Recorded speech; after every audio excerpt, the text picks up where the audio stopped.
Hi guys, thanks for joining Nicole and I on this gravity tip for our Powering Up DVD. So in this series, what I want you to think about, we're looking at the sprinter lunges. The first thing that we're working on the new Total Gym. So if you guys have this model, what's really good is you'll see on either side of the base, there's actually a place to put your foot. So it provides you great support for the foot, puts the ankle in a nice position, and it's a very, very comfortable place psychologically for people to put their feet as well. You feel like it's very supported.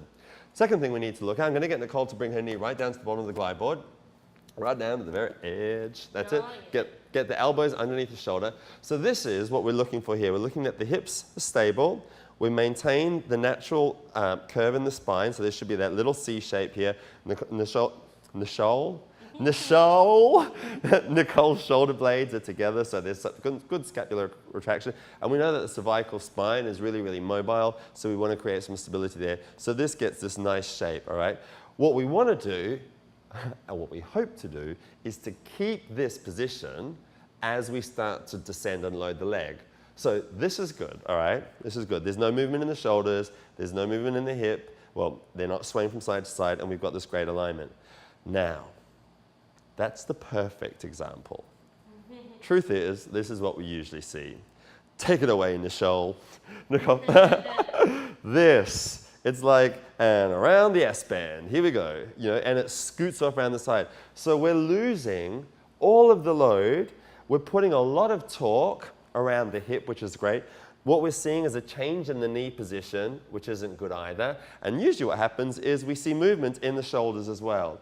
So really, the whole point of the exercise is lost because it's like having a look at, those snakes that were connected and they all like wiggle together, the plastic ones you might have had as a kid. Do you remember them? Oh, yeah. And they go, that's what's happening. And we actually don't want that to happen. We want to be able to control our body on this fantastic moving surface as we're moving through space. So a couple of markers.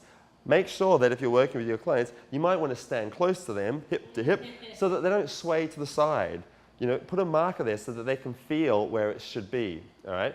What we also don't want to see is that they drop their tailbones under and they round their backs up into this cat position, all right?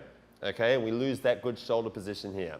Because when we start to put the power version, we plyometric, we want great stability in the air so that this leg, which is what we're looking at loading, the hips, the glutes, and the quads, and we've got great knee flexion and ankle mobility, we want all of that to work and to keep this area really, really stable. So it brings in that total body compound work here. Have a look at this. Perfect.